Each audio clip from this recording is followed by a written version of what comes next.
Hey, welcome back. April 15th is, today? Yeah, the deadline to file your income tax return, unless you go for an extension. Clay Sandford with the IRS. What percentage of Americans, roughly, every year wait until the last day? About 25% Okay. every year waits to But that's millions of people.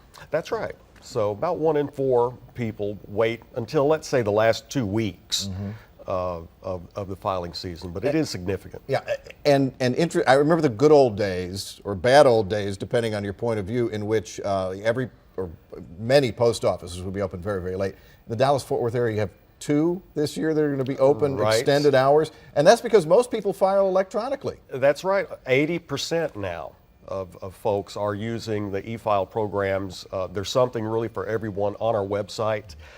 We have free file for those who make $60,000 a year or less of income, and then we have what we call fillable forms, which it's not really an e-file program, but it does the basic math. Yeah.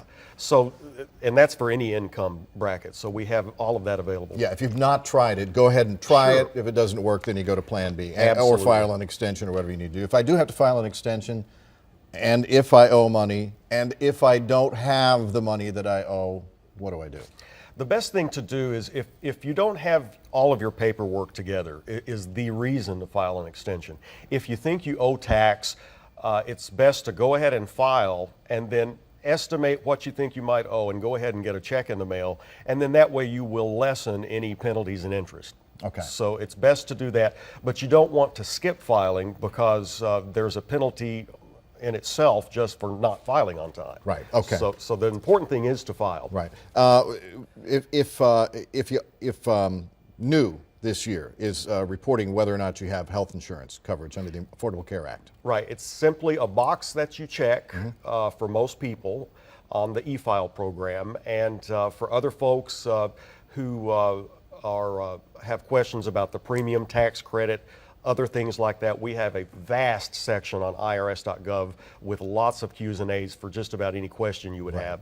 Let's talk real quickly about some of the overlooked credits and deductions that are out there. The Earned Income Tax Credit, which is for low and moderate income folks. That's right. That's let's see, for a family of 3, that's just a little over $6,000 potentially. So if you've fallen on hard times, that's certainly something that you want to look into. The Savers Credit, if you're putting some money away for retirement, even if it's not in a company-sponsored plan. That's right. And then also education credits, which if you use an e-file program, it's going to ask you questions like, do you have children in school? Are you in school? So e-file is definitely the way to go to take advantage of all those credits. Okay, so really quickly, most refunds are coming by direct deposit. Most will be there within about 21 days right now. You can track it online. You guys have one of the best websites in the government, and you can look up and find out right at the top of the page, where's my refund? Yes, I think it's the best website actually in the government, and we have all kinds of interactive tools.